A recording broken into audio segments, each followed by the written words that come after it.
欢迎收听，今天我们来聊一个可能我们每天都在经历，但我很少停下来细想的话题，就是我们身边的这些空间，购物中心啊、主题公园呐、甚至我们常去的咖啡馆儿，还有我们现在越来越热衷追求的各种体验，它们到底是怎么形成的？背后又有什么样的力量在塑造它们，甚至塑造我们自己？是的，这个话题确实非常贴近我们的生活。我们今天讨论的基础主要是学者史蒂文·迈尔斯的两部挺重要的著作《为消费而生的空间》和《体验社会》。当然，我们也会结合一些相关的思考和文本。对，所以我们这次不仅仅是想了解一下，为什么现在的城市空间越来越像一个巨大的消费舞台，更想挖深一点儿，看看是不是有一种更根本性的转变正在发生。比如资本主义，它好像在重启自己，开始把我们的体验，甚至我们是什么这个自我，都变成了可以买卖的东西。没错，这确实是迈尔斯探讨的核心。他观察到资本主义的逻辑已经渗透到了我们日常生活的方方面面，从物理空间到我们的主观感受。所以我们今天的目标就是想一起拆解一下这背后的运作机制，看看里面有哪些矛盾的地方，以及我们每个人在不经意间可能扮演的什么样的角色。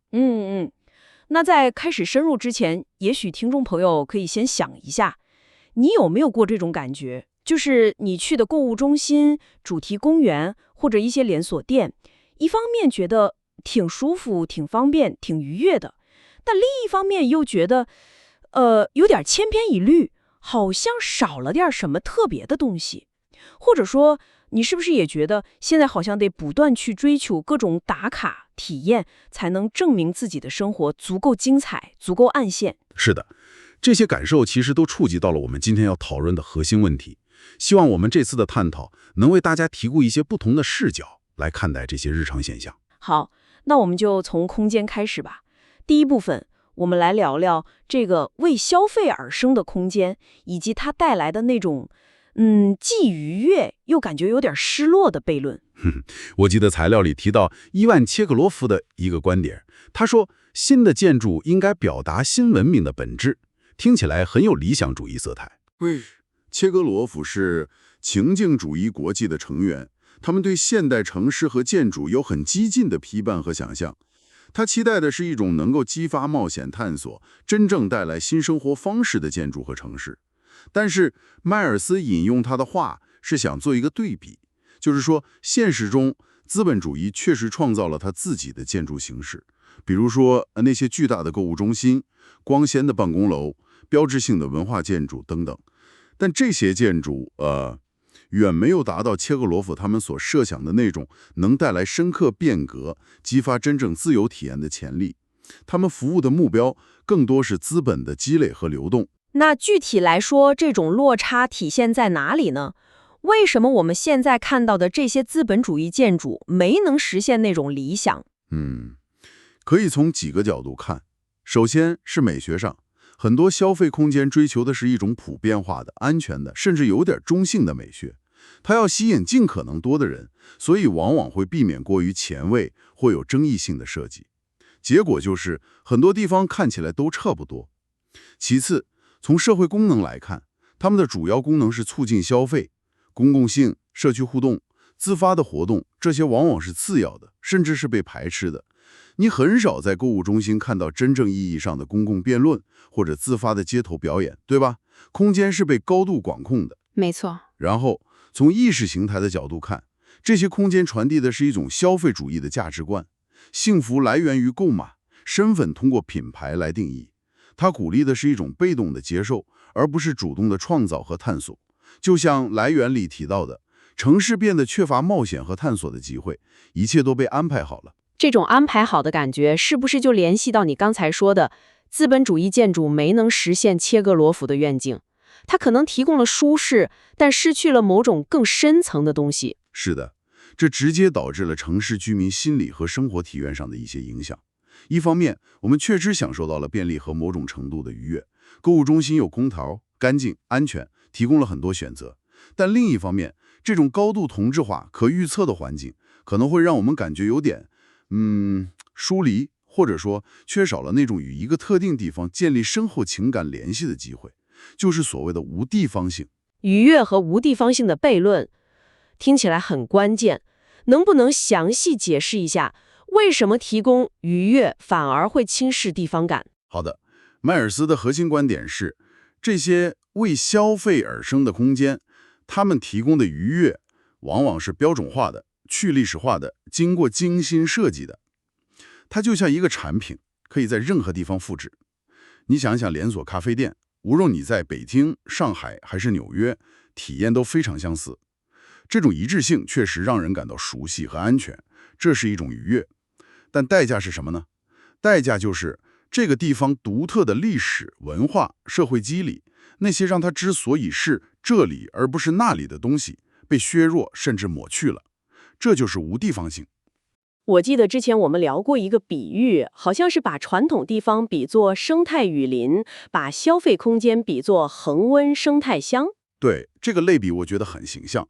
一个地方就像热带雨林，它有自己的历史，是自然生长演化出来的，里面充满了多样性、复杂性，甚至有一些混乱和不可预测。它的生命力就在于这种自发性。而很多消费空间就像一个恒温生态箱，它是人工设计的，目标明确，比如促进消费，环境被高度控制，里面的物种、商品、服务、体验是被精心挑选和纯化过的。它去掉了历史的痕迹，追求一种干净、整洁、单一的体验。听起来生态箱可能更安全，但也更无聊。可以这么理解，它提供了一种可控的、安全的愉悦，但可能牺牲了真实世界的丰富性和深度。这种模式下，地方感很难生长起来。那我们来看一些具体的例子吧，比如材料里提到的比尔巴奥效应，古根海姆博物馆那个例子，是怎么体现这种悖论的？比尔巴鄂古根海姆博物馆是个非常典型的案例，它由著名建筑师弗兰克·盖里设计，造型非常独特，本身就是一个巨大的钛金属雕塑。它当初的建设成本非常高，但确实在短期内吸引了大量的游客，极大地提升了比尔巴奥这座原本衰落的工业城市的国际知名度。这就是所谓的比尔巴奥效应，通过一个标志性的文化建筑来带动城市复兴。听起来很成功啊。是的，从旅游和经济数据上非常成功，参观人数一度非常高，但是批评也随之而来。首先，有人认为这个建筑本身的光芒过于耀眼，以至于它里面的艺术品反而成了配角，人们更多是来看建筑而不是看展览。其次，更深层的批评是，这种模式是不是把博物馆变成了一种主题公园？材料里甚至直接引用了博物馆馆长自己也承认，他们某种程度上就是把自己定义为一个主题公园。主题公园化，这怎么理解？就是说，它运作的核心逻辑更接近于旅游景点和娱乐场所，而不是传统的艺术和文化机构。它的目标是吸引眼球，制造奇观，提供一种独特的体验，最终目的是带动周边的消费和房地产。这背后反映的就是城市发展的一种策略，通过打造奇观来吸引流动资本和游客。这在短期内可能有效，但它是否真的培育了地方文化，是否真的改善了本地居民的生活，就存在疑问了。它提供的愉悦是基于外部的观赏性的，而本地的地方感可能在这个过程中被商品化，甚至被忽略了。这和格拉斯哥的转型案例是不是也有类似之处？从一个老工业城市转型。对，格拉斯哥是另外一个很好的例子。它曾经是苏格兰的工业重镇，但随着传统工业衰落，比如造船业什么的，失业率飙升，城市形象也变得很负面。材料里提到了具体的就业萎缩数据，说明了当时困境的严重性。然后，大概在80年代，格拉斯哥启动了一系列城市营销活动，最著名的就是那个 Glasgow Smiles Better 的口号。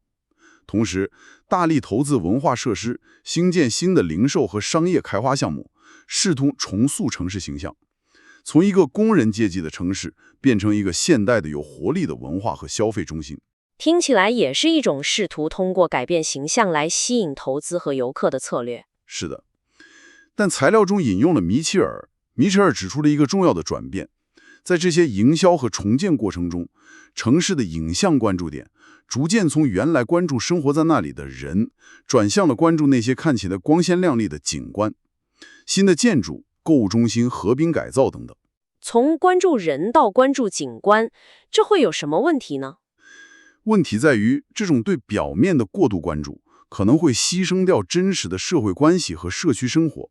原文里的话说的比较直接，就是鼓励维护表面，牺牲真实社会关系。也就是说，为了打造一个吸引游客和投资者的好看的城市形象，原有的社区结构、本地居民的真实需求，甚至一些不那么光鲜但有历史意义的场所，可能会被边缘化，甚至被清除。这同样是一种标准化的、商品化的景观愉悦，取代了有机的、复杂的地方感。哦，明白了。那机场的例子呢？你说它从早期的乌托邦希望变成零售空间。机场的演变也很有意思。材料里提到纽约肯尼迪机场，它最早叫 Idlewild。当时的设计理念，比如环航的 TWA 航站楼，非常有未来感，试图营造一种自由广场的氛围，甚至模仿凡尔赛宫，象征着飞行的无限可能性。它被看作是通往终极消费国度美国的大门。听起来很浪漫。是啊，那时候坐飞机本身就是一种很特别的体验。机场的设计也反映了那种对科技、对未来的乐观情绪。但是，你看现在的机场，比如伦敦希斯罗 T5，或者我们身边的大型枢纽机场，它们的核心功能区除了登机口和安检，很大一部分是什么？是免税店、各种品牌的零售店、餐厅。它越来越像一个高端购物中心。确实，等飞机的时间基本都在逛店或者找吃的。对，而且同时安保措施越来越严格，焦虑感也在增加。所以机场这个空间就从一个曾经象征着自由和希望的乌托邦入口，转变成了一个高度商业化，同时又充满安全焦虑和管控的地方。那种最初的无限可能性的体验，很大程度上被购物体验和安检流程取代了。也是一种地方感的失落，被标准化的消费和安全程序所覆盖。聊了那么多空间被改造的例子，我们回到一个更根本的问题上：我们自己，为什么我们好像心甘情愿地参与其中，甚至乐在其中？迈尔斯说消费者是同谋，这个观点挺挑战性的。这确实是一个需要深入探讨的点。同谋这个词儿听起来有点重，但它点出了一个事实。消费社会能够持续运转，并不仅仅是靠资本家或者设计者的强力推动，也离不开消费者的主动参与和接受。那我们为什么会主动参与呢？难道我们意识不到这些空间可能存在操控性吗？意识到的程度因人而异的，但更重要的是，这种参与背后往往有一些深层的心理需求在驱动。比如，在芒代斯说，在现代社会，不确定性很高，生活节奏很快，很多人会感到焦虑和不安。而这些标准化的消费空间，他们提供了一种可预测性、一种秩序感和安全感。你知道去购物中心会是什么样子，去连锁咖啡店能得到什么样的服务，这种确定性本身可能就是一种慰藉。为了逃避现实的复杂性，而去寻求一种简单可控的环境，有这方面的因素。同时，消费也提供了一种构建身份和寻求归属感的方式。通过购买特定的商品，去特定的场所，我们感觉自己属于某个群体，或者能表达某种品味和生活方式。材料里提到了斯克勒尔关于全球资本主义文化意识形态项目的论述。他的观点是，资本主义需要不断地创造新的欲望，让我们觉得需要购买更多的东西，才能维持资本的积累。这种欲望的创造，很多时候是作用于我们的心理层面的。所以我们追求的不仅仅是商品本身，还有它所附加的意义，比如身份认同、安全感、归属感。是的，而且这种共谋还形成了一种特殊的共同性。大家在相似的空间里，遵循相似的消费逻辑，进行相似的消费行为，这本身就构建了一种基于消费的社会联系。但这种联系可能比较脆弱，也比较表面化。它定义了我们和城市的关系，主要是消费关系，也定义了我们和社会的关系。通过消费群体来划分，这里面其实有个矛盾，我们既想通过消费来彰显自己的独特性，又想通过消费来获得群体的归属感。听起来我们好像是在消费的框架内玩一场既要个性又要合群的游戏。消费社会很擅长利用和放大这种矛盾心理，它不断地提供新的产品、新的潮流、新的体验，让我们感觉总有新的方式可以去追求独特性和归属感，但最终还是把我们圈定在消费这个大逻辑里。这种以消费为主导的逻辑，对传统的公共领域是不是也造成了很大的冲击？冲击非常大。传统的公共领域，比如广场、公园、街道，理论上是属于所有公民的，是人们可以自由交流、辩论、集会，甚至发生一些不可预测的互动的地方。它是民主生活和社会交往的重要载体。但现在好像很多这样的空间都被商业侵蚀了。没错，很多原本的公共空间被私有化了，或者被改造成了以消费为导向的场所。即使是一些新建的所谓公共空间，比如大型购物中心的中庭、一些商业广场，它们虽然看起来开放，但本质上是私有的，其管理和规则都是为了服务商业利益。学者们把这些称为伪公共空间 （pseudo public spaces）。在这些空间里，你首先被定义为潜在消费者，而不是公民。你的行为受到监控和管理，那些不利于商业氛围的活动，比如抗议或者仅仅是无所事事的闲逛，通常是不被允许的。我记得材料里引用了好几位学者的观点来支撑这个论点。是的，比如梁思宗，他就指出，购入已经不仅仅是买东西了，它成了市场经济控制我们空间、生活方式，甚至我们自身的一种主要手段。他的原话大概是：市场经济塑造我们环境，并最终塑造我们自身的物质结果，非常深刻。听起来购物的控制力超乎想象。还有大卫·哈维，他提出了城市创业主义的概念，就是说，现在的城市政府越来越像一个企业，他们的主要任务变成了如何打扮自己，吸引流动的资本、投资和游客。这种城市间的竞争虽然可能带来一些发展，但也加剧了城市内部和城市之间的不平等。而且，这种靠形象和项目吸引来的竞争优势，往往是短暂的，很容易被其他城市复制。这又回到了我们之前讨论的无地方性的问题。对，菲洛和科恩斯也批判了这种地方销售的现象。他们指出，为了吸引资本和游客，城市往往会把自己的历史和文化进行包装和简化，选择性的突出某些方面，通常是那些符合中产阶级想象的，而忽略甚至抹去另一些方面，比如工人阶级的历史、社会矛盾等。他们举了码头工人区的例子，这些地方可能被改造成了高档住宅、酒吧、餐厅，原来的历史和社区记忆就被抹去了。这种做法实际上是把特定阶级，比如资产阶级的记忆和品味官方化了，剥夺了地方的真实意义和复杂性。所以，无论是购物中心，比如像那个 JR 的设计的 City Walk， 还是我们前面提到的机场，他们都在用消费活动取代了真正的公民互动。是的，这些空间的设计逻辑就是引导消费，他们通过建筑布局、氛围营造、商业组合等各种手段，鼓励你停留、观看、购买。而非消费性的活动，或者说那些不直接产生利润的行为，是被边缘化甚至排斥的。比如，你很难在购物中心找到一个舒适、免费、可以长时间停留而不受打扰的休息区，除非你消费。这也确实是一个普遍的观察。那么，我们上半部分主要讨论了空间是如何被消费重做的，以及它带来的愉悦与问题。接下来，我们要进入第二部分，聊聊体验社会。你说是消费资本主义的一次重启，这听起来是个很大的判断。是的，这是迈尔斯的一个核心的论点。他认为，随着物质生产相对过剩，以及人们基本需求的满足，资本主义需要寻找新的增长点和价值来源。仅仅依靠销售物本身，已经越来越难维持高速增长和高额利润了。所以，新的增长点就转向了体验。没错，核心的转变在于，我们用来定义自己是谁、衡量生活价值的标准，正在发生一次大迁徙，从主要通过拥有物质产品，转向主要通过经历各种体验。能不能举个例子说明这种变化？可以，比如以前一个人可能会通过展示他拥有的大房子、好车、名牌手表来体现他的社会地位和成功，这是一种基于拥有物的身份认同。但现在情况有所变化，你可能更倾向于在社交媒体上分享你去了一个多么偏远的地方旅行，吃了一顿多么特别的大餐，参加了一个多么酷的音乐节。这些体验本身成了新的身份象征和社交货币。就像我们之前聊过的那个比喻，从收藏家模式变成了体验猎手模式。对，这个比喻很贴切。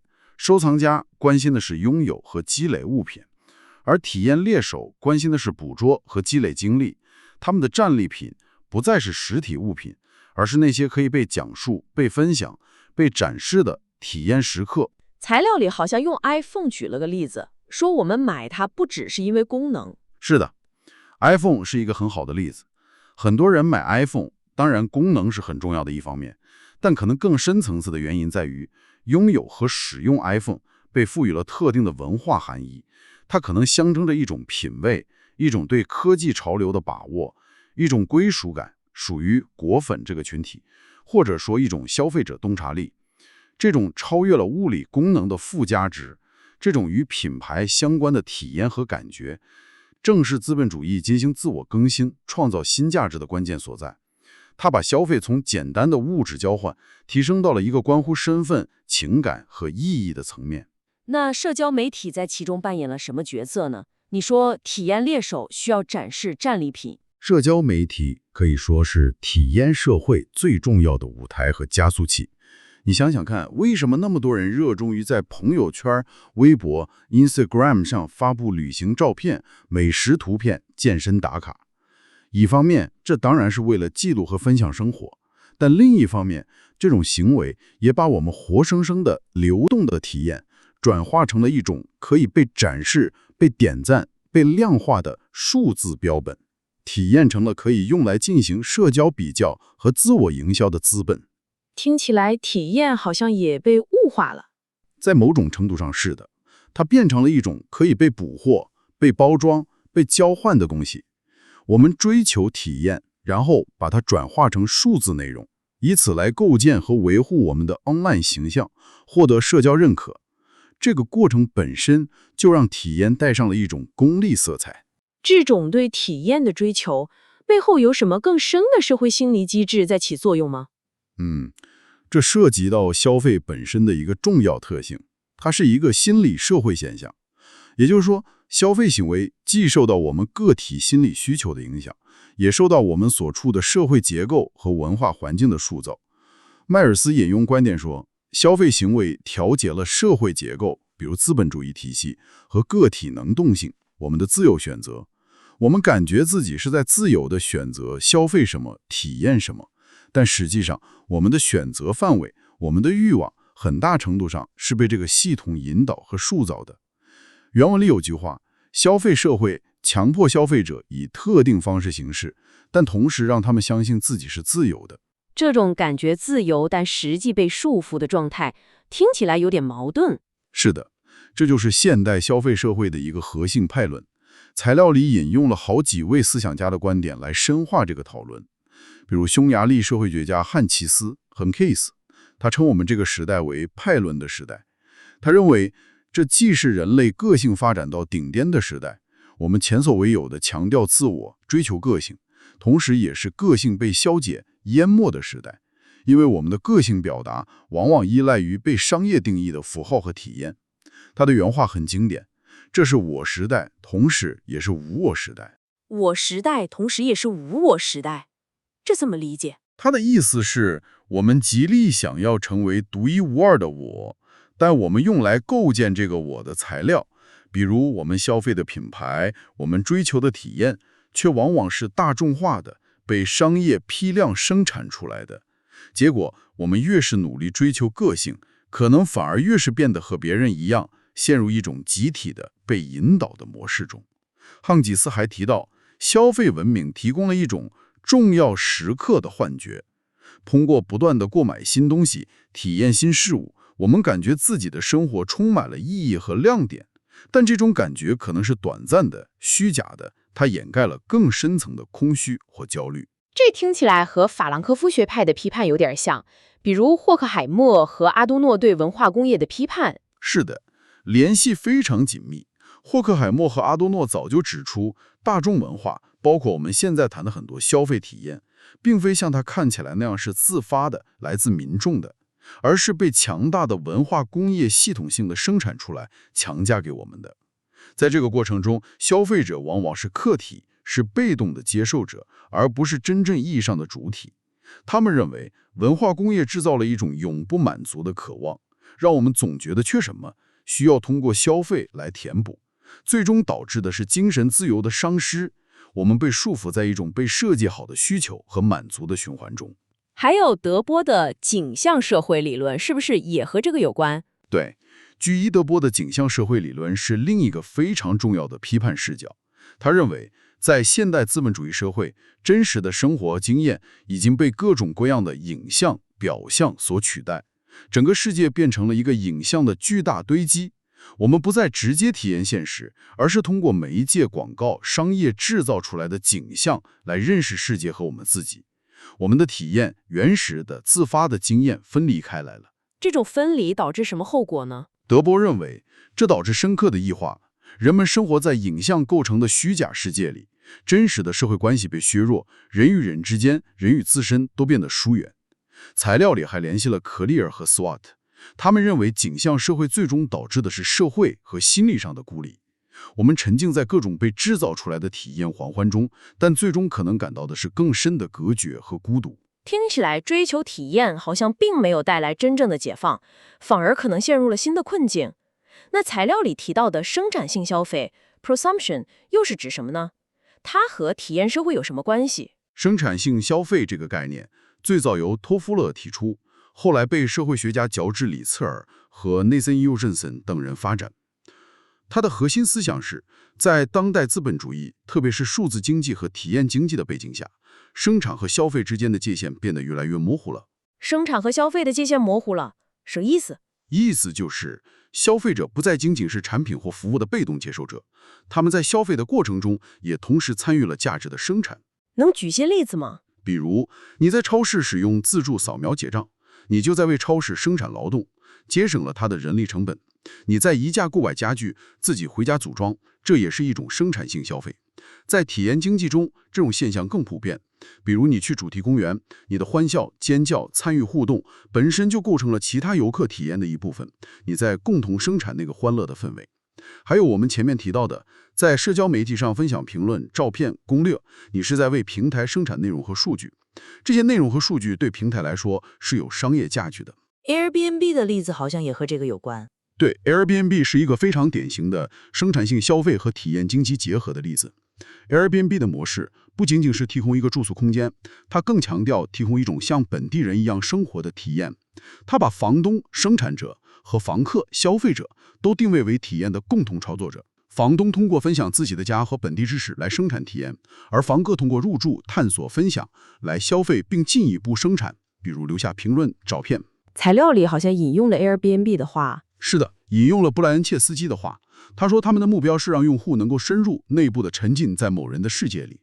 这种承诺听起来非常有吸引力，让你感觉自己不仅仅是个游客，而是成为了一个地方的内部人。但这种承诺背后实现是怎样的呢？现实可能比较复杂。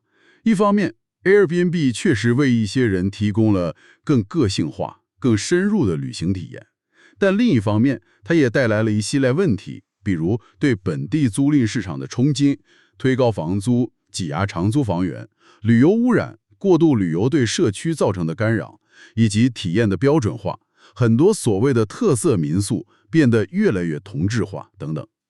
而且从生产性消费的角度看，房客在享受内部人体验的同时，也在通过自己的消费行为、online 评论等方式，为 Airbnb 这个平台贡献价值，参与了平台的生产过程。那我们平时在社交媒体上分享美化过的旅行照片、美食体验，这也算是生产性消费吗？可以这么理解。这种分享行为，特别是那些经过精心挑选、编辑、美化的内容，可以被看作是一种无偿的情感劳动和体验劳动。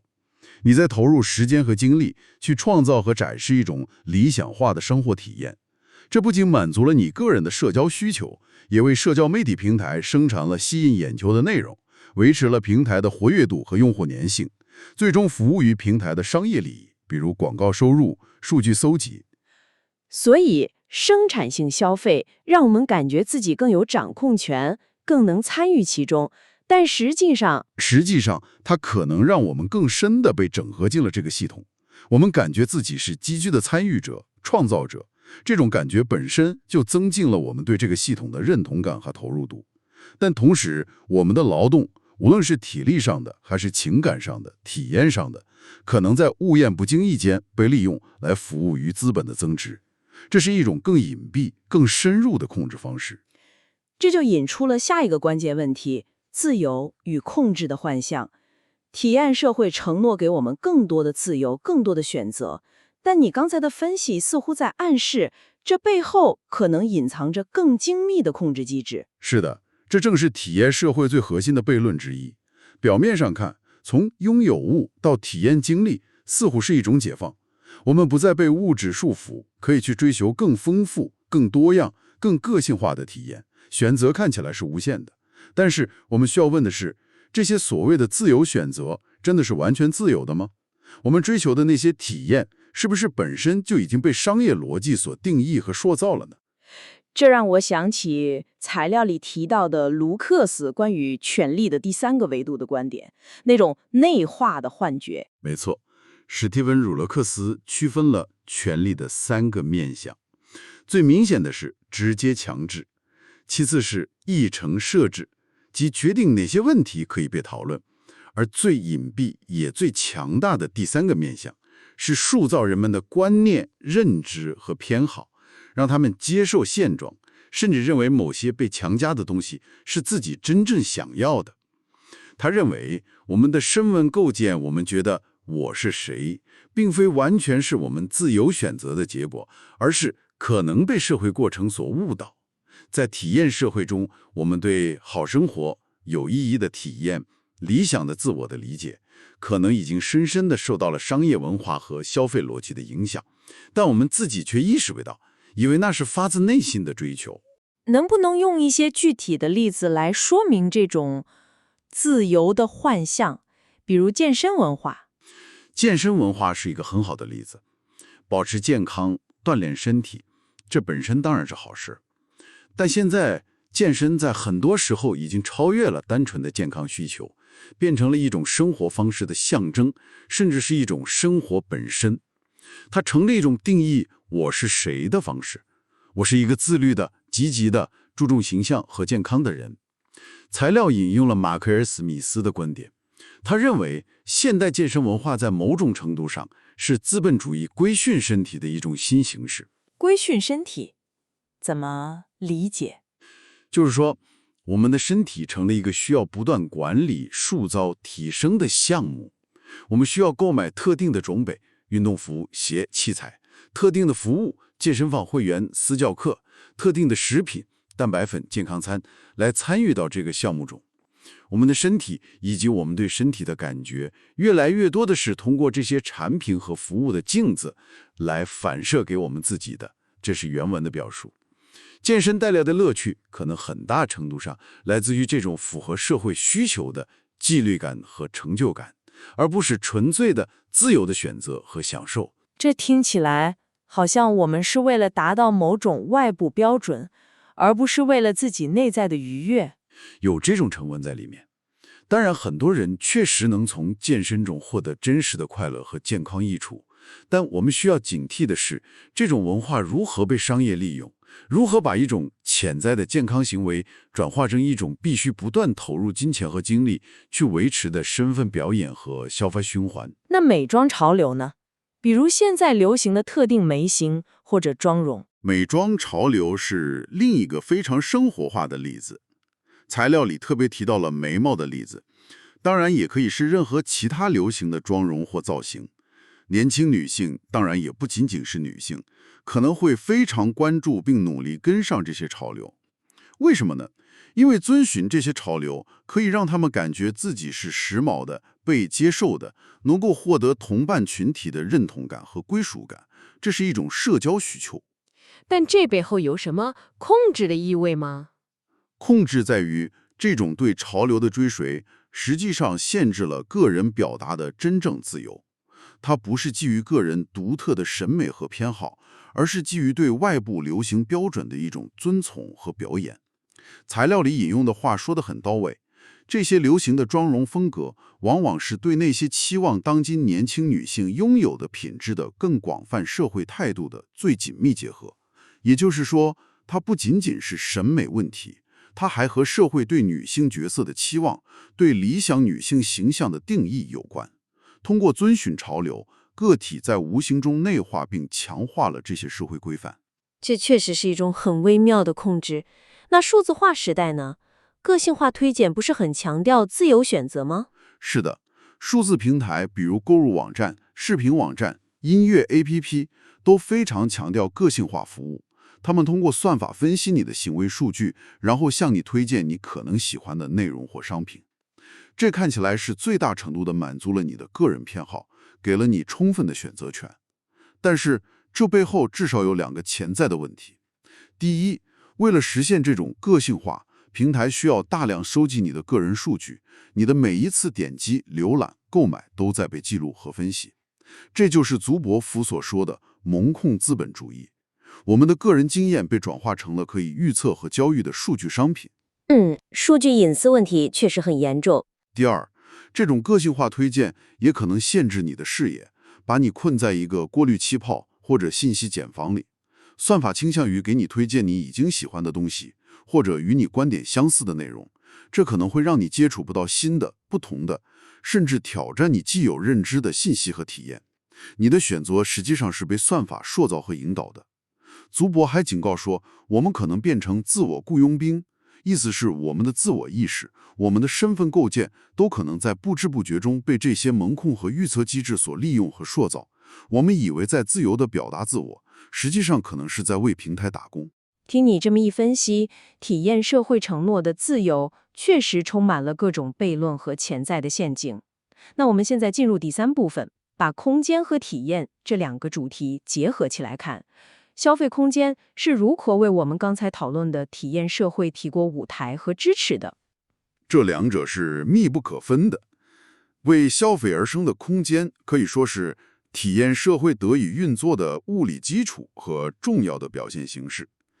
没有这些精心设计的空间，很多商业化的体验就无法发生，或者说无法被有效的组织和售卖。具体来说呢，哪些类型的空间特别能体现这种联系？首先是各种主题化环境 （themed environments）， 最典型的就是主题公园，比如迪士尼乐园。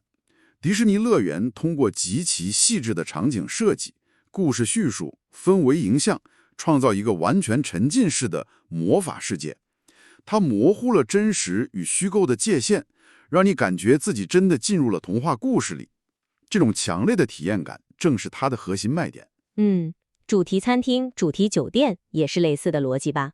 是的，他们都是通过一个特定的主题，比如某个时代、某个地域风情、某个电影 IP， 来包装空间和活动，为消费者提供一种逃离日常、进入另一个世界的体验。甚至有些整个社区，比如美国佛罗里达州的庆典镇 Celebration， 也是按照一个理想化的怀旧的主题来规划和设计的，试图把生活本身变成一种主题体验。除了这些明显的主题化空间，还有其他例子吗？还有很多经过文化再生 （cultural regeneration） 改造的空间。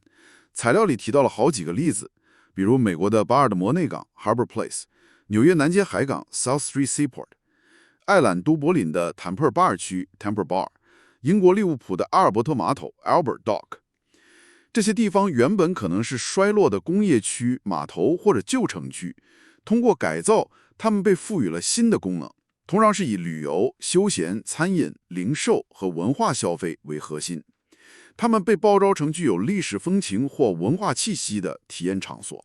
这种改造有什么问题吗？听起来是好事啊，让旧区焕发新生。问题可能在于，这个新生的过程往往是以吸引中产阶级消费者和游客为主要目标的。改造后的空间可能变得非常世鲜化 （gentrified）， 原来的居民和社区文化被挤出，地方的历史被选择性的呈现和商品化，它变成了一个消费文化体验的场所，而不是一个活生生的多元的社区。连博物馆也开始强调体验了吗？是的，博物馆和科学中心等文化机构也越来越多地感受到市场的压力，开始采用寓教于乐 edutainment 的方式来吸引观众。他们会运用各种互动装置、多媒体技术，甚至是类似主题公园的布景，来增强参观的体验感。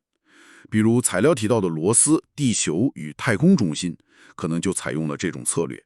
这本身不一定是坏事，可以激发学习兴趣，但风险在于过度强调娱乐性和体验感，可能会削弱内容的深度和严肃性，并且为了迎合市场，他们也可能会过度强调所谓的真实性体验，比如模拟考古现场、重现历史场景，但这种真实性本身也是被精心设计和构建出来的。这么说来，无论是主题公园还是改造后的文化街区，他们都在利用空间设计来制造和售卖特定的体验。对，这些空间成为了体验社会的物理载体，他们塑造了我们的期待，引导了我们的行为，最终将体验本身牢牢地嵌入到消费逻辑之中。聊到这里呀，感觉有点沉重。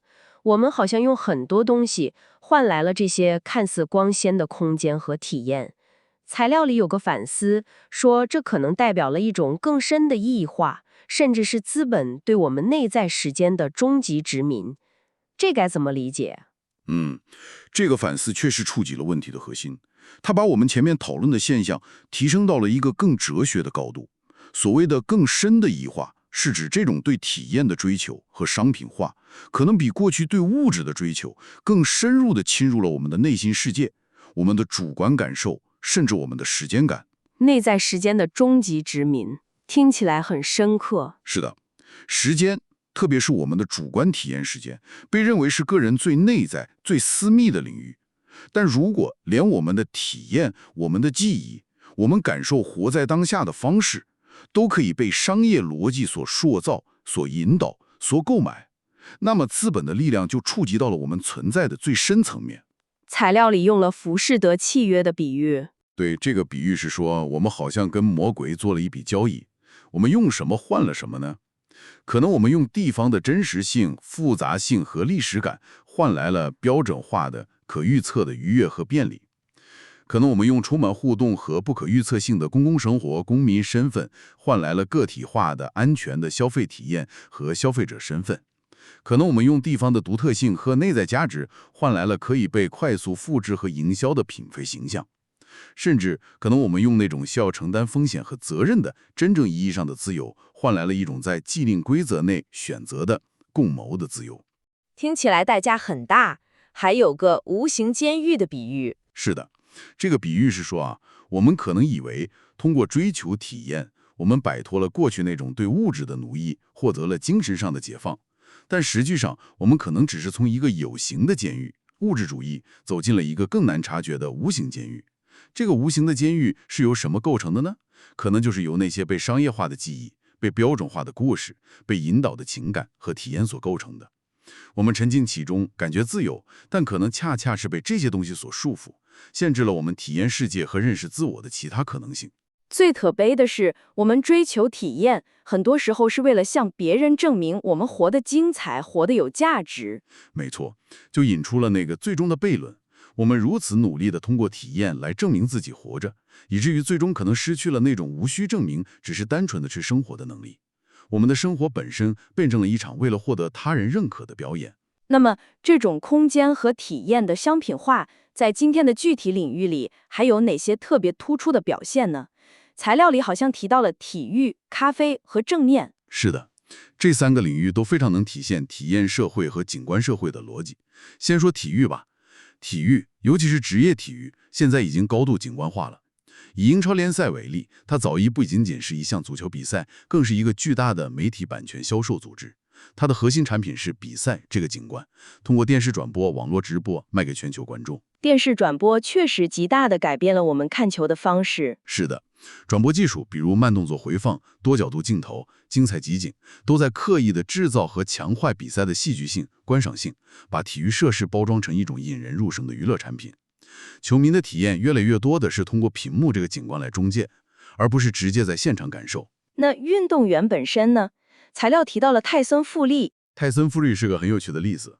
他不仅仅是一个出色的拳击手，他还非常懂得如何利用自己的个人经历，比如克服精神问题的挣扎、戏剧化的个性和大场面 Carnivalesque 的形象来吸引媒体和观众。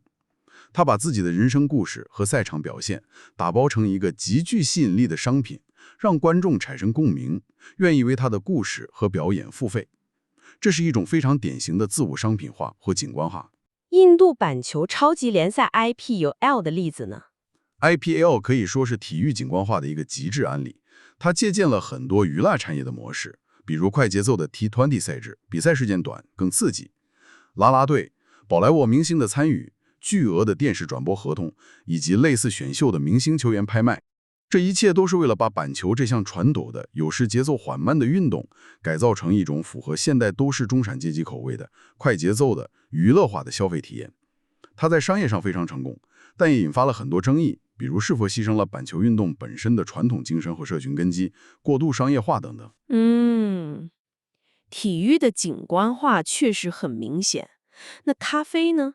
星巴克是怎么进行体验工程的？星巴克是体验经济的先驱和典范，它的成功很大程度上不只在于咖啡本身，更在于它成功地把自己打造成了一个所谓的第三空间。 The third place。这是什么概念？这个概念来自社会学家 Ray Oldenburg， 他认为除了家庭第一空间和工作场所第二空间之外，人们需要一个非正式的、舒适的、可以进行社交互动的第三空间。星巴克非常巧妙地借鉴了这个理论，通过它的便面设计、舒适的沙发、柔和的灯光、背景音乐提供的服务，比如免费 WiFi， 允许顾客长时间停留，把自己定位成这样一个可以放松、会友甚至独自工作的家和 Office 之外的空间。它提供了一种归属感和社交的可能性。所以我们去星巴克不只是为了喝咖啡，也是为了那种在星巴克的感觉。是的，而且星巴克还非常擅长营造一种表演式的共情和身份构建的氛围。比如，店员在杯子上写你的名字，虽然经常写错，使用一些特定的咖啡术语，普及咖啡知识等等。这些细节都让消费者感觉自己是特别的、有品位的、懂咖啡的，从而获得一种自我肯定和身份确认。材料里对比了星巴克和早期那种具有颠覆性的意式浓缩咖啡吧，指出星巴克从一个可能挑战常规的空间，变成了一个更鼓励向内进行自我沉思和自我感觉良好的空间。这听起来也是一种精心设计的体验。最后，我们来谈谈正念 mindfulness。这几年非常流行，但材料里好像对它有批判，称之为正念资本主义。是的，这个批判主要来自罗纳德·珀斯尔等学者。他们认为，当前流行的很多商业化的正念实践，可以称之为麦当劳式正念。麦当劳式正念，这名字很有意思。他的意思是，这种正念被过度简化、标准化、快餐化了。他把正念从原本佛教传统中深刻的伦理和解放的语境中剥离出来，变成了一种主要用于缓解个人压力、提高工作效率的工具。珀斯尔批判说，这种做法实际上是把社会结构性的问题，比如工作压力过大、竞争激烈、社会不公，悄悄地转化成了个人心理层面的问题。他鼓励人们通过调整自己的内心来适应有问题的外部环境，而不是去质疑和改变这个环境本身。所以他可能在无意中维护了现状，服务于新自由主义。是的，这是批判的核心。它让人们关注于管理自己的压力和情绪，而不是去探究这些压力和情绪产生的社会根源。这样一来，它就可能变成了一种帮助人们更好地适应高压工作环境，从而提高生产力的工具，最终服务于资本主义的需要。同时，正念本身也被包装成了一种可以购买的生活方式和体验。各种正念 APP、课程、进修营相关产品层出不穷。它承诺给你带来内心的平静和自我意识，但这本身也可能强化了那种通过消费来解决问题的逻辑。明白了，所以无论是体育、咖啡还是正念，这些看似个人化甚至精神性的领域，都可能被纳入到我们之前讨论的消费空间和体验社会的逻辑。是的，资本主义展现出了强大的适应性和吸纳能力。它可以把各种看似与之对立的元素，比如对真实的渴望、对精神的追求，都转化成新的商品和增长点。好，我们今天聊了很多，从城市空间如何变成消费舞台，到资本主义如何重启自身，将体验乃至自我商品化。